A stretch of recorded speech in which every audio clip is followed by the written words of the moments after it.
శ్రీమాత్రే నమః. సద్గురు జ్యోతిష్యాలయం 2025 నవంబర్ రాశి ఫలితాలని మనం ఇప్పుడు తెలుసుకోబోతున్నాం. ఈ జాతకం అంటే కూడా అందరికీ ఒక క్యూరియాసిటీ. ఈ నెల నాకు ఎలా ఉంటుంది, వ్యాపారం ఎలా ఉంటుంది, ఉద్యోగం ఎలా ఉంటుంది, ఆరోగ్యం ఎలా ఉంటుంది, నాకు చదువు ఎలా ఉంటుంది, భార్యాభర్తల మధ్య సఖ్యత ఎలా ఉంటుంది, ఇవన్నీ ఒక మిలీనియం క్వశ్చన్స్. రకరకాలైన ఛానల్స్, రకరకాలైనటువంటి మాటలు అన్నీ వింటూ ఉంటే దేనిని వినాలి, ఏది చేయాలి అనేది ఒక క్వశ్చన్స్తోనే అందరూ చూస్తుంటారు. గోచార గ్రహస్థితులు అన్నింటినీ దృష్టిలో పెట్టుకొని ప్రతి ఒక్క వ్యక్తి యొక్క స్త్రీ పురుషులు అందరినీ దృష్టిలో పెట్టుకొని చెప్పడం జరుగుతుంది. ఈ యొక్క జాతకం అనేది ఈ గోచార గ్రహస్థితి ద్వారా మీ వ్యక్తిగత జీవితానికి ఒక 30 నుంచి 40% మాత్రమే వర్తిస్తుంది. మీ యొక్క వ్యక్తిగత జాతకం తెలుసుకున్నప్పుడు మాత్రమే సంపూర్ణ ఫలితం అనేది వస్తుంది. మళ్ళీ చెప్తున్నాను, జాతకం అనేది పడుతున్న వర్షానికి ఒక గొడుగు మాత్రమే, కానీ జాతకం జీవితం కాదు. నేను ప్రతిసారి చెప్తూ ఉంటాను, మీరు మిమ్మల్ని నమ్మండి, మీ ఇష్టదైవాన్ని ప్రార్థన చేయండి, జాతకాన్ని ఒక అడిషనల్గా నిత్య జీవితంలో ఒక పార్ట్గా పెట్టుకోండి, కానీ జాతకమే జీవితం కాదు. ముందుగా మనం గోచార గ్రహస్థితి ప్రకారంగా 2025 నవంబర్ నెల కుంభరాశి వారికి గోచార గ్రహస్థితి ప్రకారము ఎలా ఉన్నాయి ఫలితాలు అని చూస్తే కాస్త మిశ్రమ ఫలితాలను కూడా చెప్పచ్చు. ఎందుకంటే ఏళ్నాటి శని యొక్క అవసాన దశలో ఉన్నారు మీరు. పని దీంట్లో కొంచెం క్లుప్తంగా చెప్తే పనిలో కొంచెం భారం పెరుగుతుంది, ధనప్రాప్తి, క్రమశిక్షణ, స్థిరత్వం ఇవన్నీ కావాలి. ఉద్యోగంలో ఎలా ఉంటుందని మీ కృషికి ఉన్నత స్థాయిలో గుర్తింపు పొందుతారు. అప్పుడే చిన్న చిన్న అపార్థాలు కూడా వస్తుంటాయి. అసాంఘికమైనటువంటి కార్యకలాపాల్లో ఎక్కడ కూడా పాల్గొనకండి. సీనియర్ మీ పనిని ప్రశంసిస్తారు, మళ్ళీ మాస ద్వితీయంలో కాస్త ప్రెషర్ కూడా ఇస్తారు. పదోన్నతి, బోనస్ లేదా ట్రాన్స్ఫర్స్ ఎన్నో రోజులుగా ఎదురు చూస్తున్నటువంటి వారికి ఇంకొక నెల పోస్ట్పోన్ అయ్యే అవకాశాలు ఉన్నాయి. ప్రభుత్వ వర్గంలో ఉన్నటువంటి అదనపు బాధ్యతలు మీకు మీ స్ట్రెస్ పెరిగే అవకాశాలు ఉన్నాయి. వ్యాపారాల్లో మంచి వ్యాపార లాభాలని కూడాను 20వ తారీఖు వరకు ఉంటుంది. కొత్త కాంట్రాక్టులు, మార్కెట్ విస్తరణ వంటి జరుగుతూ ఉంటుంది. మీ వాక్చాతుర్యంతో వ్యాపారాన్ని అద్భుతంగా ముందుకు తీసుకెళ్తూ ఉంటారు. విదేశీ వ్యాపారాలు కూడా కలిసి వస్తుంది. 20వ తారీఖు తర్వాత కాస్త తగ్గుముఖం పట్టే అవకాశాలు ఉన్నాయని కూడా చెప్పచ్చు. ఇక ప్రైవేట్ రంగంలో ఉద్యోగం చేస్తున్నటువంటి స్త్రీ పురుషులు ఎవరికైనా కూడా పోటీదారులపై విజయం సాధించే అవకాశాలు ఉన్నాయి. మీ పనిలో క్రమశిక్షణ అనేది చాలా అవసరం అని కూడా చెప్పడం జరుగుతుంది. కొత్త ఆఫర్స్ కూడా మీకు కొత్త ఉద్యోగానికి ఆఫర్స్ కూడా వచ్చే అవకాశాలు చాలా కనబడుతున్నాయి. రాజకీయ నాయకులు ప్రజాక్షేత్రంలో వెళ్ళేటప్పుడు చాలా అదుపులో ఉండాలి. మీ నోరుని అదుపులో పెట్టుకొని ప్రయాణం చేయాలి. గురు భగవానుడు బాగున్నాడు, కానీ శని భగవానుడు ఇప్పుడిప్పుడే మిశ్రమమైనటువంటి ఫలితాలు స్టార్ట్ చేశారు. కాబట్టి ప్రజలకు మీపై విశ్వాసం పెరిగే విధంగా మీరు మాట్లాడాలి. బాధ్యతలు పొందే అవకాశాలు ఉన్నాయి. ప్రసంగ శక్తి, ప్రజాగౌరవం పెరగాలంటే ప్రజాక్షేత్రం వెళ్ళేటప్పుడు సైలెంట్గా వారికి కావలసినది మాత్రమే మాట్లాడాలని పెట్టుకోండి. విదేశాల్లో ఉద్యోగం చేస్తున్నటువంటి ఉద్యోగస్తులకి చాలామందికి ఇబ్బంది పడుతున్న వాళ్ళకి అందరికీ కూడాను ఈ 15వ తారీఖులోపు కాస్త కంఫర్ట్గా ఉంటుంది. మళ్ళీ 20వ తారీఖు తర్వాత కాస్త ఇబ్బంది పడే అవకాశాలు ఉన్నాయి. ఐటీ రంగంలో ఉన్న వారికి ఆన్సైట్ చేంజెస్ యోగం చాలా ఉన్నాయి. స్ట్రెస్ కూడా ఉంటుందని కూడా క్లియర్గా బాగుంది. తర్వాతను ఇక మీడియా రంగం వారికి మిశ్రమమైనటువంటి ఫలితాలను కూడా చెప్పడం జరుగుతుంది. క్రీడాకారులకి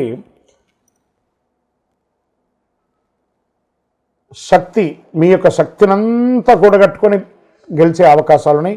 విద్యార్థులు పోటీ పరీక్షల్లో మిశ్రమైనటువంటి ఫలితాలు పొందే అవకాశాలున్నాయి. గృహిణీలు కుటుంబ విషయంలో సంతోషం, పిల్లలకి విజయవంతం, మీరు ఆనందంగా ఉంటుంది. ఆభరణాలు కొనుగోలు చేస్తారు. మీ యొక్క శ్రీవారి భర్త యొక్క సహకారం ఉంటుంది. స్నేహపూర్వకమైనటువంటి వాతావరణం ఉంటుంది. ఆరోగ్యపరంగా గైనిక్ రిలేటెడ్గా చిన్న చిన్న సూచనలు మాత్రం చూసుకోండి. రైతులకి ఎగుమతి మీరు ఈ యొక్క మీ పంటలంతా కూడా ఎక్స్పోర్ట్స్ అయ్యే అవకాశాలు బాగా కనబడుతున్నాయని కూడా ఇక్కడ క్లియర్గా ఉంది. అనుకూలమైనటువంటి సమయం చెప్పచ్చు. రియల్ ఎస్టేట్ రంగం వారికి మిశ్రమమైనటువంటి ఫలితాలు. షేర్ మార్కెట్ ఈ నెల చాలా జాగ్రత్తగా ఉండవలసినటువంటి సమయం. ఇక్కడ కుటుంబ సభ్యుల్లో అన్నదమ్ముల మధ్య సఖ్యత లోపం అవ్వడం, మాట పట్టింపులు పెరగడం, ఒకానొక సమయంలో ఏంటి నాది అని క్వశ్చన్ మార్క్లో కూడా మీరు పడిపోతారు. కుంభరాశి మిత్రులారు కాస్త జాగ్రత్తగా ఉండండి. జాగ్రత్త అనేది చాలా అవసరం. కోర్టు కేసులు ఏమైనా ఉంటే కొంచెం మిశ్రమంగా వచ్చే అవకాశాలు ఉన్నాయి. ఈ చిట్ ఫండ్స్, బ్యాంక్ లోన్ ఇవన్నీ కూడా మిమ్మల్ని బాగా ఇబ్బంది పెట్టి స్ట్రెస్ తెచ్చే అవకాశాలు ఉన్నాయి. ఆర్థికమైనటువంటి డిసిప్లిన్ ఉండాలి, జాగ్రత్త పడండి. అదృష్టం ఇచ్చే రంగు నీలం మరియు తెలుపు రంగు మీకు చాలా కలిసి వస్తుంది. అదృష్ట సంఖ్య ఈ నెల 8 అని కూడా చెప్పచ్చు. పశ్చిమ దిక్కు ప్రయాణాలు మీకు చాలా కలిసి వస్తుంది. మీ యొక్క ఇష్టదైవం కులదైవం దగ్గరికి వెళ్ళి మీ వయస్సు ఎంత ఉందో అన్ని దీపాలను వెలిగించండి. దేవుడి దగ్గర ప్రార్థన చేయడం తప్ప వేరే అవకాశం లేదు. కుంభరాశి మిత్రులారా, ఈ నెల మీరు చాలా జాగ్రత్తగా అడుగు మీద అడుగు వేసి చేయవలసినటువంటి పనులే చాలా ఉన్నాయి. కాబట్టి గురు భగవానుడు బాగున్నా, శని భగవానుడి యొక్క మిశ్రమైనటువంటి ఫలితం ద్వారా కొన్ని డిఫరెంట్ ఒపీనియన్స్ వస్తుంటాయి. మనుషుల మధ్యలో భార్య భర్తల మధ్య సఖ్యత లోపం, ప్రేమికుల మధ్య సఖ్యత లోపం ఇవన్నీ కూడా జరుగుతూ ఉంటుంది. జాగ్రత్త పడండి. మీ వయస్సు సంఖ్య ఎంత ఉందో అన్ని దీపాలను మీ యొక్క ఇష్టదైవం కులదైవంలో దీపంలో ఆ దేవాలయంకి వెళ్ళి దీపం వెలిగించండి. ఇంకను మీ వ్యక్తిగత జాతకం తెలుసుకోవాలనుకున్న వాళ్ళు మీ పేరు, మీ డేట్ ఆఫ్ బర్త్, మీ టైమ్ ఆఫ్ బర్త్, మీ ప్లేస్ ఆఫ్ బర్త్ వాట్సాప్ చేయండి. ఇంకను ద్వాదశ రాశి ఫలితాలన్నీ కూడా చూస్తున్నటువంటి ప్రేక్షక మిత్రులందరికీ కూడా మా టీవీ ఛానల్లో వస్తున్నటువంటి కార్యక్రమాలన్నీ మీకు నచ్చుంటాయనుకుంటున్నాను. ఒకసారి లైక్ చేయండి, సబ్స్క్రైబ్ చేయండి, మీ మిత్రులకు అందరికీ కూడా షేర్ చేయండి. వందే మాతరం, వందే మాతరం, వందే మాతరం. చంద్రమౌళి వెంకటేష్ శర్మ గురుస్వామి శరణం అయ్యప్ప. తిరుపతికి వచ్చినప్పుడు మన అయ్యప్ప స్వామి వారి 18 అవతారముల దేవాలయం జీవకోన అనే ఒక ప్రాంతంలో ఉంటుంది. కపిలతీర్థానికి దగ్గరలో రైల్వే స్టేషన్ నుండి బస్టాండ్ నుండి 3 కిలోమీటర్ల దూరంలో ఉంటుంది. మన దేవాలయంలో అడుగుపెట్టి ప్రదక్షిణం చేసి మొక్కుకున్న వాళ్ళ కోరికలన్నీ కూడా నెరవేరాయి. ఎంతోమంది మాకు చెప్పున్నారు. రండి, దర్శనం చేసుకోండి. విజయవస్తు. శరణమయ్యప్ప. శ్రీమాత్రే నమః. అందరికీ దీపావళి శుభాకాంక్షలు. ఫస్ట్ సద్గురు జ్యోతిషాలయం నుండి దీపావళి శుభాకాంక్షలు. మా టీవీ ఛానల్ ద్వారా చూస్తున్నటువంటి ప్రతి ప్రేక్షక మిత్రులకి, భగవద్బంధువులందరికీ కూడా దీపావళి శుభాకాంక్షలు. అందరికీ ఉన్నటువంటి ఒక చిరు రెగ్యులర్గా అన్ని టీవీల్లో అన్ని ప్రవచనకర్తలు అందరు గురువులు చెప్తున్నదే, కొంచెం మనం కూడా మన ఛానల్ ద్వారా కూడా కొంచెం తెలుసుకునేటట్టుగా బాగుంటుంది అనే ఒక చిరు ప్రయత్నంలో దీపావళి అంటే ఏంటి, దీపావళి రోజు ఏం చేయాలి, దీపావళి రోజు ఏ పూజ చేయాలి, ఈ దీపావళి ఎప్పుడు వచ్చింది, పటాకులు కాల్చొచ్చా కాల్చకూడదా, ఏ పూజ చేయాలి, ఇవన్నీ కూడా ఆలోచన ఉంటుంది. దీపావళి అంటే దీపపు ఒక వరసను దీపావళి అంటారు. నరకాసురుని యొక్క వధం అయిన తర్వాత, ఆ నరక చతుర్దశి అయిన తర్వాత వచ్చే రోజుని దీపావళి. ఆ నరకాసురుని సంహరించిన తర్వాత అమ్మవారు ఈ ప్రపంచం అంతా కూడా ఆనందపడింది. దాంతో దీపాలు వెలిగించి అందరూ కూడాను ఆనందాన్ని పొందినటువంటి దాన్ని దీపావళి అంటారు. ఆ రోజు నుంచి మొదలు పెడితే కార్తీక మాసం మొదలయ్యి చక్కగా కార్తీక మాసం, ధనుర్మాసం అంతా కూడాను ప్రతి ఇంటిలోనూ గడప దగ్గర, తులసి కోట దగ్గర, అన్ని చోట ఉసిరి చెట్టు దగ్గర, రాగి చెట్టు దగ్గర అందరూ కూడా దీపాలు పెడుతుంటారు కదా. ఈ దీపాలు వరుసగా పెట్టేదాన్ని దీపావళి, దీప వరుసను దీపావళి అంటారు. ధన్తెరస్ అమ్మవారు లక్ష్మీవారు కొంతమంది ఈ దీపావళి రోజు చక్కగా లక్ష్మీ పూజలు చేస్తూ ఉంటారు, కొత్త వ్యాపారాలు ప్రారంభిస్తూ ఉంటారు. మరి దీపావళి రోజు ఏం చేయాలి గురుగారు అని అంటే తైల అభ్యంగన స్నానం చేయాలి అంటారు. పెద్దవాళ్ళు ఉంటారు కదా, ఇంట్లో పెద్దవాళ్ళు ఒక చోట కూర్చొని ఉంటారు. పిల్లలందరినీ కూడా అక్కడ కూర్చోబెట్టి వాళ్ళకి నువ్వుల నూనె రంగరించి పటాకులు ఇచ్చి కాల్చమని చెప్పి, తర్వాత స్నానం చేసి వచ్చి కొత్త బట్టలు వేసుకొని ఇంట్లో పూజ, లక్ష్మీ పూజ చేయడం, దేవాలయాలకు వెళ్ళడం, పెద్దవాళ్ళందరూ కూడా చిన్నపిల్లలకి ఆశీస్సులు ఇస్తూ వాళ్ళకి గిఫ్ట్స్ అంతా కూడా ఇవ్వడము, ఇవన్నీ చేయడం. ఒకటి, సాయంత్రం అవ్వగానే చక్కగా వారి పాఠ్య పుస్తకాలను ఒక 2 నిమిషాలు 5 నిమిషాలు చదవడం. ఎందుకంటే లక్ష్మీప్రదం అంటారు. ఆ రోజు పుస్తకం చదవడం లేదా ఒక శ్లోకం నేర్చుకోవడం, ఒక పూజ చేయడం అనేది లక్ష్మీప్రదం అంటారు. అంత అద్భుతమైనటువంటి రోజు. మరి ఆ రోజు ఇంట్లో ఏమేమి చేయాలంటే తెల్లవారు మాకు స్నానం చేసి ఇల్లంతా కూడా ఆడవాళ్ళంతా కూడా చక్కగా కడిగేసి దొడ్డు చేసుకొని చక్కగా గడపకంతా కూడా పసుపు రాకి, మగవాళ్ళందరూ ఆకులు, మామిడి ఆకులన్నీ కూడా కట్టి, తోరణాలన్నీ కూడా కట్టేసి చక్కగా పైన మన ఇంటి పైన ఓంకార ధ్వజారోహణం చేసి అద్భుతమైనటువంటి ఒక హైందవ సంప్రదాయాన్ని విట్టగా ప్రతి ఒక్కరికి శుభాకాంక్షలు తెలియడం. ఎందుకు ఈ శుభాకాంక్షలు చెప్తున్నారంటే, మనం కొన్ని రోజులుగా కొంతమందికి మాట్లాడకుండా ఉంటాం చూసారా, ఒక్కసారి మీరు ఎప్పుడరా ఫోన్ చేస్తారా అని ఎదురు చూస్తుంటారు. వాళ్ళతో ఒక్కసారి మాట్లాడండి. శుభాకాంక్ష తెలవగానే మళ్ళీ ఆ దీపకాంతి పెరిగినట్టు వాళ్ళ జీవితంలో, మీ జీవితంలో ఒక ఆనందాన్ని తెచ్చే ఒక అద్భుతమైనటువంటి రోజే మీకు దీపావళి రోజు. ఈ దీపావళి రోజు చాలామందికి ఒకటి ఉంది, గురుగారు పటాకులు కాల్చకూడదు, పొల్యూషన్ అంట కదండి, కాలుష్యం కదనండి. ఏమండి, పటాకులు కాలుస్తే కాలుష్యం ఏంటండి? మోటార్లు, ఇండస్ట్రీలు, ఫ్యాక్టరీలు, కార్లు, స్కూటర్లు, ఇన్ని పొల్యూషన్తో మనం పడుతున్నాం. ఆ ఒక్కరోజు పిల్లలు ఆనందంగా చేసుకునే ఆ పటాకులు కాల్చుకొని, ఇప్పుడు కాదు ఎప్పటి నుంచో ఎన్నో కాలం నుంచి చేస్తున్నారు కదా. ఇది ఆ ఒక్కరోజు ఉంటుందేమో పొల్యూషన్, అయితే అయింది కానీ ఆనందం అయితే పోతుంది కదా. దీపావళి చేసుకునేవారు అనడం కంటే కూడా దీపావళి మేము చేసుకున్నామని చెప్పడం ఎంత గొప్పగా ఉంటుంది. ఈ 2025 దీపావళి ప్రతి ఒక్కరి యొక్క జీవితంలో ఆనందాన్ని కలిగించాలని, అద్భుతాన్ని కలిగించాలని భగవంతుడి దగ్గర ప్రార్థన చేసుకుంటూ అఖిలాండ కోటి బ్రహ్మాండ నాయకుడైన శ్రీ ధర్మశాస్త్ర అయ్యప్ప స్వామి వారి యొక్క సంపూర్ణ అనుగ్రహం ఉండాలని, దీపావళి అప్పుడు పెద్దవాళ్ళందరూ చిన్నపిల్లలు పటాకులంతా కాల్చినప్పుడు జాగ్రత్తగా వారి మీద దృష్టి పెట్టండి. ఎందుకంటే పట్టు చీర కానీ పట్టు లంగాలని ఆడపిల్లలు ఎంతో వేసుకుంటుంటారు. చిన్నపిల్లలు చేయి కాల్చుకోకుండా కొంతమంది పిల్లలు చేతితో కాల్చుతుంటారు. వాటన్నిటిని పెద్దవాళ్ళుగా ఉండి మనం దగ్గర ఉండి ఈ దీపావళి పండుగను ఆనందంగా సంతోషంగా జరుపుకోవాలి. విజయోస్తు. శరణమయ్యప్ప స్వామి, శరణమయ్యప్ప. అఖిలాండ కోటి బ్రహ్మాండ నాయకునే శరణమయ్యప్ప. కార్తీక మాసం వచ్చేసింది, మార్గశిర మాసం వచ్చేసింది. అయ్యప్ప స్వామి ఉభయ తెలుగు రాష్ట్రాలే కాకుండా దేశ విదేశాల్లో ఎక్కడ చూసినా అయ్యప్ప స్వామి వారి యొక్క పూజలు, దీక్షలు, శబరి యాత్రలు అన్ని రకాలైనటువంటి మొదలైంది. మన యొక్క ఛానల్ ద్వారా ఇంక కొంచెం రీచ్ అవ్వాలని, చాలామంది మాల వేసుకున్న వాళ్ళకి ఎన్నో ధర్మ సందేహాలు ఉన్నాయి. వాళ్ళ యొక్క దీక్ష ఎలా చేయాలి, అయ్యప్ప స్వామి అంటే ఏంటి, ఈ దీక్షలో ఏమేమి చేయాలి, పూజ అంటే ఏంటి, యాత్ర అంటే ఏంటి, మంత్రాలు అంటే ఏంటి, యొక్క గురుస్వామి అంటే ఎవరు, అయ్యప్ప స్వామి అంటే ఎవరు, ఈ దీక్ష అంతా ఏంటి, ఎలా చేయాలి, ఎప్పుడు చేయాలి, ఎందుకు చేయాలి, ఈ యొక్క దీక్షలో వచ్చినటువంటి మార్పు నిత్య జీవితంలో ఏమైనా ఉందా, లేదా దీక్షలో స్త్రీల యొక్క ప్రాముఖ్యత ఏమైనా ఉన్నాయని వీటన్నిటినీ చాలా ప్రశ్నలతో ఉన్నటువంటి వారికి అందరికీ కూడా ఇది ఒక మంచి ప్లాట్ఫామ్. ప్రతి ఒక్కళ్ళు దీన్ని చూడండి.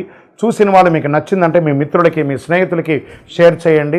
ఇది ఆధ్యాత్మికమైనటువంటిది కదా. మన ఛానల్ పక్కనే గంట గుర్తుంది కదా, దానిలో ఒక గంట కొట్టేసాను గట్టిగా, అన్నీ కూడా మీకు వచ్చేస్తుంది. మన ఛానల్ని సబ్స్క్రైబ్ చేసుకోండి. శరణమయ్యప్ప. అయ్యప్ప దీక్షలో ఉన్న వాళ్ళు రోజుకి ఎన్నిసారి భోజనం చేయాలి? ఏకభుక్తం, ఒకటేసారి భోజనం చేయాలి అని చెప్పారు. దొరికింది కదా అని చెప్పి ప్లాట్ఫామ్ వెంబడి రోడ్ల మీద నిలబడుకొని తినడాలు, ఎక్కడ పడితే అక్కడ తినడాలు, ఉదయం ఒక టిఫను, మధ్యాహ్నం భోజనం, రాత్రి భోజనము, మళ్ళీ దీక్షలో ఆయిల్ ఫుడ్స్ అన్నీ తిని ఉపయోగం లేదు. మరి దీక్ష తీసుకుని లాభమైంది. ఏకభుక్తం చేయాలి, అది కూడాను స్పైసీ లేకుండా, గార్లిక్ ఆనియన్ లేకుండా, ఏ విధమైనటువంటి రజోగుణ పూరితమైనటువంటి లేకుండా మంచి సాత్వికమైనటువంటి ఆహారాలు తినాలి. వీలుంటే సాయంత్రం పూట పండ్లు, పలహారాలు మాత్రమే తీసుకోవాలి. విజయోస్తు. అయ్యప్ప స్వామి వారి చిన్ముద్రాం, మన మాలలోనే ఏం చెప్తున్నాం? జ్ఞానముద్రాం, శాస్త్రముద్రాం, గురుముద్రాం నమామ్యహం, వనముద్రాం, శుద్ధముద్రాం, చిన్ముద్రాం నమామ్యహం. చిన్ముద్ర అంటే ఇది బొటన వేలుని, ఈ వేలుని తీసుకొని ఇలా పెట్టడం వల్ల ఏమవుతుందంటే ఆరోగ్యపరమైనటువంటి ఫలితాలన్నీ కూడా ఇందులో ఉంటాయి. మనం కూడా నిత్య జీవితంలో రోజు ఒక్క ఇలా పెట్టి చూడండి, నఖశిఖ పర్యంతం మనకి నరాలన్నీ కదులుతున్నటువంటి ఒక ఫీలింగ్ ఉంటుంది. స్వామివారి దాంట్లో చిన్ముద్ర అంటే ఇదే అనమాట. దీన్నే చిన్ముద్ర అంటారు. ఈ చిన్ముద్ర అందమైనటువంటి ముద్ర, చిన్న అంటే చిన్నది, అందమైనటువంటి ముద్ర, ఆరోగ్యాన్ని ఇచ్చే ముద్ర కాబట్టి ఇది స్వామివారు ఎంచుకున్నారు ఆ చిన్ముద్రను. శరణమయ్యప్ప. ఇది మీకు విదేశాల్లో ఆలయాలు ఉండదని చెప్పడం తప్పండి. వర్జీనియా, లేకపోతే వాషింగ్టన్ డీసీ, లేకపోతే న్యూజెర్సీ, న్యూయార్క్, మన దీంట్లో అమెరికాలోనూ మంచి అతి విపరీతమైనటువంటి చలి ఉన్నటువంటి స్విట్జర్లాండ్లోనూ, ఆస్ట్రేలియాలోనూ, దేశ విదేశాల్లోనూ, కెనడాలోనూ, అన్ని దేశాల్లోనూ అయ్యప్ప స్వామి దేవాలయాలు ఉన్నాయి. ఇంకా 18 సహా ఉన్నాయండి. వనయాత్ర చేసే రకంగా కూడా ఒక 5 కిలోమీటర్ల ప్రయాణంతో పాటు ఏర్పాటు చేసినటువంటి దేవాలయాలు కూడా ఉన్నాయి. అక్కడ కూడా చాలా అద్భుతంగా మంచి చలిలో కూడా చన్నీటి స్నానం చేసి దీక్ష తీసుకొని శబరిమలకి వెళ్ళే వాళ్ళు ఉన్నారు. బ్రహ్మాండమైనటువంటి యాత్రలు చేస్తున్నారు. 41 రోజులు, 48 రోజులు వ్రతం తప్పకుండా చేసి మరీ భారతదేశానికి వచ్చి ఇరుముడి ఇస్తున్నారు. రానిలేని వాళ్ళు అక్కడే వారి వారి ప్రాంతంలోనే ఇరుముడి కూడా ఇస్తున్నారు. శరణమయ్యప్ప. ఏమంటే అయ్యప్ప మాల వేసుకున్న వాళ్ళు మా ఇంట్లోనే పూజ చేసుకోవాలా, లేదా బయట ఎక్కడన్నా పూజ చేసుకోవాలా? ఇది ఒక మిలియన్ ప్రశ్న. మీరు మాల వేసుకునేది ఎవరి కోసం? ఇక్కడ ఒక ప్రశ్న ఉంటుంది. మనం నమ్మిన వాళ్ళు తల్లిదండ్రులు, మనల్ని నమ్మిన వాళ్ళు భార్యా పిల్లలు. మనం వీళ్ళ కోసమే మనం దీక్ష తీసుకుంటున్నాం కాబట్టి ఎక్కడో మండపంలో వేసుకుంటాం, మేము సన్నిధానంలో చేసుకుంటే భార్య పిల్లలు ఏం కావాలి? 48 రోజులు మీరు దీక్ష తీసుకొని ఉండగా 150 కోట్ల మందిలో అయ్యప్ప స్వామి మిమ్మల్ని ఎంచుకున్నాడు. ఆ పవిత్రమైనటువంటి మాల మీ మెడ మీద పడింది. మీకు సేవ చేసుకునే భాగ్యాన్ని మీ తల్లిదండ్రులకి, మీ భార్య పిల్లలకి మీరే కదా ఇవ్వాలి. కాబట్టి ఇంట్లోనే పూజ చేసుకోవాలి. మాకు వసతులు తక్కువ ఉన్నాయండి, అబద్ధం అండి. ఈరోజు ప్రతి ఒక్కరి ఇంట్లోనూ ఎక్స్ట్రా రూమ్ ఉన్నాయి, ఆ సపరేట్గా రూమ్లో పెట్టుకొని చక్కగా పూజ చేసుకోవచ్చు. మీరు సాక్షాత్ అయ్యప్ప స్వామిగా ఉంటారు కాబట్టి ఆ ఇంటిల్ని పాలి ఆ ఇల్లు దేవాలయంగా మారిపోతుంది. చక్కగా అందరూ కూడా మీకోసం ఎదురు చూస్తుంటారు మీరు చేసే సేవకు. శరణమయ్యప్ప. లేదండి, ఏ గురుస్వామి కూడా కొత్తగా మాల వేసే వాళ్ళని ఇబ్బంది పెట్టరండి, అవన్నీ అబద్ధం. అలాంటి ప్రశ్నలే లేదండి. వాస్తవానికి గురుస్వామి దైవమే తునైప. ఆ గురుస్వామి దయ ఉంటేనే ఆ భక్తులందరూ కూడా శబరిమలకి వెళ్తారండి. ఏ గురుస్వామి కూడా ఇబ్బంది పెట్టరు. అలాంటి ఇబ్బంది ఆలోచన కూడా పెట్టకండి. ఒకవేళ వారు ఇబ్బంది పెట్టే రకంగా మీకు అనిపించిందంటే వారితో కూర్చొని మాట్లాడండి, డిస్కస్ చేయండి ఆ గురుస్వామి దగ్గర. ఎందుకంటే గురుస్వామి లేనిదే ఈ యొక్క శబరిమల యాత్ర లేదు. కాబట్టి గురు నింద చాలా మహాపాపం, గురు నింద చెయ్యకండి. శరణమయ్యప్ప. అయ్యప్ప మాల వేసుకున్న వాళ్ళు ఎన్నింటికి లేవాలి, ఎన్నిసారి స్నానం చేయాలి, ఎన్నిసారి పూజ చేసుకోవాలంటే కార్తీక మాసంలో మనం మాల వేసుకున్న ప్రతి ఒక్కరు కూడా సూర్యోదయాత్పూర్వం లేవాలి. బ్రాహ్మ్య ముహూర్తంలో లేవాలి. ఈ బ్రాహ్మ్య ముహూర్తం అయిన తర్వాత తెల్లవారుజామున 4 నిద్ర లేవడం, తర్వాత చన్నీటి స్నానం చేయడం, ఒక్కసారి ఉదయం ఒక్కసారి సాయంత్రం. ఆహార నియమాలు అదుపులో ఉంటే ఈ 2 సార్లు స్నానాలు చేయాలి. అతిగా ఈ ఆయిల్ ఫుడ్కి సంబంధించిన ఆహారాలన్నీ తీసుకున్నారంటే ఎన్నిసార్లు అవుతుందో అది మీ ఇష్టం. కానీ ఎన్నిసారి పూజ చేయాలని కాదు, కలవు నామస్మరణ. మన యొక్క DNA శరీరంలో మొత్తం ఆ అయ్యప్ప స్వామి వారి యొక్క నామస్మరణ అణువు ఉండాలి. కాబట్టి నామస్మరణకు ఒక లిమిట్ అంటూ లేదు. శరణమయ్యప్ప, శరణమయ్యప్ప, శరణమయ్యప్ప.